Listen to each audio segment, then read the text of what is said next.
Noticia número 1. El gobierno de Dina Boluarte ha salido a defender al Congreso por la ley para blindar a Alberto Fujimori y los militares procesados por delitos de lesa humanidad. Como este tema es un poquito complicado, vamos a resumirlo de la manera más sencilla posible. Hace unas semanas, en este video que aparece en pantalla, te conté que los partidos de siempre, Fuerza Popular, Renovación Popular, Avanza País y Alianza para el Progreso, aprobaron en primera votación, ojo con ese detalle, una ley para blindar a Alberto Fujimori y a todos los militares con procesos pendientes por crímenes de lesa humanidad. Como suele suceder en estos casos, los partidos que votaron a favor dijeron que es mentira que sea una ley de amnistía o que busquen proteger a Fujimori. Sin embargo, algunas horas después de su aprobación, en declaraciones al comercio, el abogado de Alberto Fujimori, Elo Riera, confirmó que se van a acoger a esta ley en el caso Pativilca, el caso del secuestro, tortura y asesinato de 6 comuneros en Pativilca, por los que Fujimori ha sido acusado de autor mediato del crimen cometido por el Grupo Colina en los años 90. Para que tengas una idea de lo nefasta que es esta ley, el 14 de junio, los fiscales del Subsistema Especializado en Derechos Humanos difundieron el extenso comunicado que estás viendo en pantalla, que en sencillo dice que si esta ley es aprobada en segunda votación y promulgada por el gobierno de Boluarte, se van a tumbar investigaciones por casos como Madre Mía, procesos en etapa de juicio oral como Chuschi, Guanto 84, Acomarca, Barrios Altos y El Santa, y casos que ya tienen sentencia como Chumbivilcas, Cabitos y Leonor La Rosa. La ley es tan indefendible que el Ministerio Público se ha visto obligado a recordar, abro comillas, que los hechos ocurridos en dichos grupos de casos se relacionan en su mayoría a ataques contra la población civil de parte de agentes del Estado en las que se encontraban grupos vulnerables como mujeres, niños y niñas. A pesar del rechazo que generó la ley de amnistía, el Congreso estuvo a punto de programar la segunda votación para aprobarla de una vez. Sin embargo, la Corte Interamericana de Derechos Humanos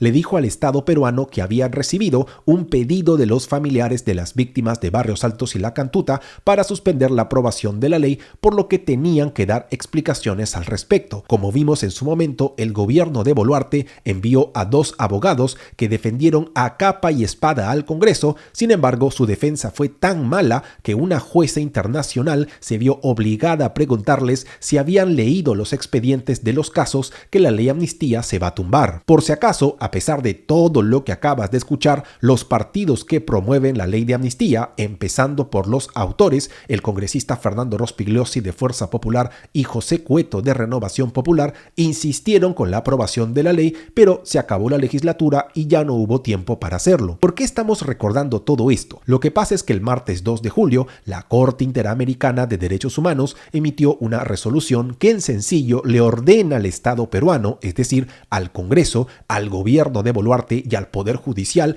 que hagan lo que sea necesario para que esta ley no se apruebe en segunda votación ni se promulgue por todos los daños que van a ocasionar, no solo en los casos por los que se presentó el pedido, es decir, Barrios Altos y La Cantuta, sino también en todos los casos de violaciones a los derechos humanos que mencionamos hace un momento. De acuerdo a la resolución, el Estado peruano tendrá que presentar un informe detallando el cumplimiento de esta orden el próximo 9 de agosto. Que la sociedad civil haya rechazado un proyecto que busca blindar a procesados por delitos de lesa humanidad, que la Fiscalía haya señalado los casos que se pueden tumbar y que la Corte Interamericana de Derechos Humanos haya emitido una resolución para evitar la barbarie, debería ser suficiente para que el Congreso y el gobierno de Boluarte retrocedan, pero como era de esperarse, el día de ayer, miércoles 3 de julio, un montón de congresistas han salido a decir que la Corte no tiene por qué meterse en asuntos internos y la Comisión Permanente ha programado para hoy, jueves 4 de julio, la segunda votación de la ley para aprobarla de una vez. En pocas palabras, un pequeño grupo de congresistas van a desobedecer a la Corte, van a generar otra crisis internacional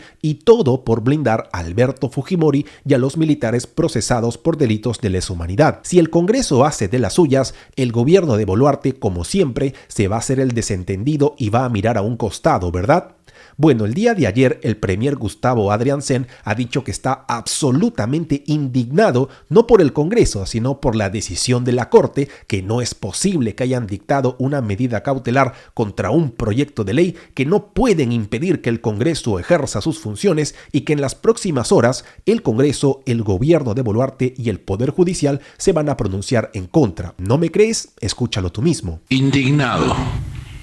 absolutamente indignado por lo resuelto por la Corte Interamericana de Derechos Humanos, que decide de la manera más insólita y sin que exista precedente alguno en la jurisprudencia de esa Corte, dictar una medida cautelar en contra de un proyecto de ley. Ni siquiera se ha convertido en ley. Y lo que resulta intolerable es que llame a los tres poderes del Estado, de un Estado miembro, absolutamente independiente y soberano, para impedir que ejerzan las funciones que constitucionalmente le han sido atribuidas. Hoy día se ha tratado el tema en el Consejo de Ministros y se me ha ordenado tomar contacto con los líderes de los poderes del Estado, me refiero al Poder Judicial y al Poder Legislativo, a efectos de que coordinemos y podamos emitir una respuesta conjunta de los tres poderes del Estado, manifestando, por supuesto, el rechazo a este tipo de disposiciones provenientes de la justicia supranacional. Como acabamos de escuchar, a diferencia de otros casos en los que se meten debajo de la alfombra para ocultar el pacto que mantienen con el Congreso, el premier Adriansen ha salido a defender con todo y contra todo la decisión del Congreso de aprobar una ley para blindar a Fujimori y a los militares procesados por delitos de lesa humanidad. Pareciera que después de tanto tiempo de ocultar el pacto que todos sabemos que existe, el gobierno de Boluarte ha salido del closet y ha confirmado lo que siempre supimos, que están absolutamente sometidos a los intereses del Congreso con tal de quedarse en el poder hasta el 2026. Noticia número 2. La presidenta Dina Boluarte reapareció para atacar a los medios de comunicación. ¿Te acuerdas que la presidenta Boluarte viajó a China y se olvidó por un momento que más del 90% del país la desaprueba? Bueno, el día de ayer, miércoles 3 de julio, para celebrar los 89 días que lleva sin responder ni una sola pregunta de los periodistas, la presidenta dio un mensaje a puerta cerrada en Palacio de Gobierno y aprovechó la oportunidad para atacar a la prensa por no publicar cosas buenas sobre su gobierno. ¿No me crees? Escúchala tú mismo. Convenio que hoy se firma para la construcción de estos hospitales de alta complejidad en Ancash y en Piura. La prensa nos ayude a repetirla las 24 horas, así como hacen con las noticias tendenciosas. Repitan esto en sus cámaras, en sus micrófonos. Yo estoy convencida que más peruanas y peruanos podrán enterarse de las cosas buenas que este gobierno está haciendo. Como acabamos de escuchar, la presidenta estaba hablando sobre hospitales que supuestamente se van a construir en Piura y en Chimbote. El mensaje fue precisamente por la suscripción de contratos de concesión. Sin embargo, para dejar muy en claro que desprecia el trabajo de los periodistas, a los que encierra y humilla cada vez que puede, aprovechó las cámaras para insultar su trabajo, porque según ella, los destapes en su contra son tendenciosos, es decir, mentiras, y reclamarles por no publicar noticias que curiosamente sí se publican, pero no interesan a nadie más que ellos. El día de ayer, por ejemplo, en todos los medios se ha informado que la presidenta Boluarte se va a reunir con el presidente de Ecuador, Daniel Noboa, en Palacio de Gobierno, y sus ministros y cancilleres van a hacer lo mismo en el marco del encuentro presidencial y gabinete binacional Perú-Ecuador. Así como informaron que esta reunión se va a llevar a cabo el día de hoy, jueves 4 de julio, los medios también han revelado que cuando estuvo en China,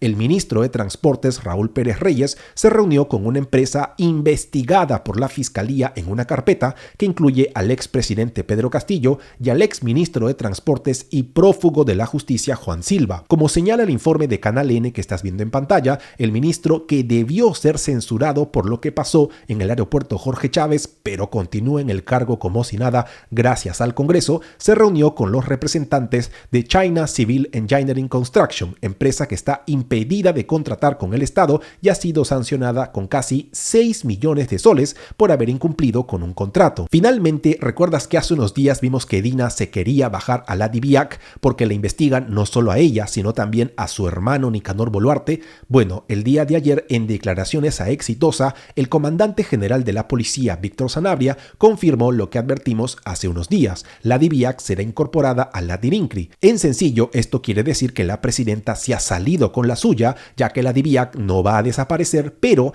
va a ser debilitada, dejando de ser un problema para el gobierno y sus aliados. Finalmente, noticia número 3. El Congreso y el TC se han pronunciado en contra del Poder Judicial por reponer a Aldo Vázquez e Inés Tello en la Junta Nacional de Justicia. Este tema parece complicado, pero es bastante sencillo. ¿Recuerdas que en el video de ayer te conté que después de todo lo que hizo el Congreso para capturar a la Junta Nacional de Justicia, el Poder Judicial ordenó la reposición de los magistrados Aldo Vázquez e Inés Tello? Bueno, como era de esperarse, el Congreso apeló a la resolución judicial y 7 expresidentes del Congreso, todos de Fuerza Popular, Avanza País, Acción Popular, Alianza para el Progreso y el APRA, por supuesto, publicaron el pronunciamiento que estás viendo en pantalla para rechazar la decisión de reponer a Aldo Vázquez e Inés Tello. Sin embargo, la reacción más descarada de todas fue la del Tribunal Constitucional. Como hemos visto varias veces en este pequeño y humilde programa, los defensores del Tribunal Constitucional dicen que es mentira que obedezcan todo lo que les dice el Congreso, pero el día de ayer, en una entrevista en RPP, el magistrado Gustavo Gutiérrez Tixe salió con todo a cuestionar al Poder Judicial. Usted reconoce que el fallo vale. ¿Perdón? Que el fallo vale. Como le digo, no puedo calificar el fallo, pero sí podría decir que técnicamente, no lo puedo calificar, pero puedo decir que es inoportuno. ¿Inoportuno por qué? Porque creo que los vocales, los jueces, son bastante conscientes de que de por medio hay en trámite un proceso competencial. Y cuando hay una alta corte como un tribunal constitucional en cualquier parte del mundo, por ejemplo en España, cuando un juez observa una inconstitucionalidad, plantea una cuestión de inconstitucionalidad para que el tribunal constitucional resuelva. Sabiendo que el tribunal constitucional está en trámite un proceso competencial, tomando en cuenta que el tribunal ha dispuesto que la Corte Suprema se pronuncie por la magnitud de lo que significa esta decisión, sin embargo la Sala ha continuado en este trámite y ha emitido una sentencia pues que al final podría ser inclusive inocua, y eso es lo preocupante, porque no se puede maltratar tampoco a las autoridades de esta manera, y más bien que lo que hubiera correspondido adecuadamente es que el Tribunal Constitucional finalmente se pronuncie, como de hecho va a tener que pronunciarse. Parece que los días en los que el gobierno de Boluarte y el TC se tomaban la molestia de ocultar el pacto que mantienen con el Congreso han llegado a su final.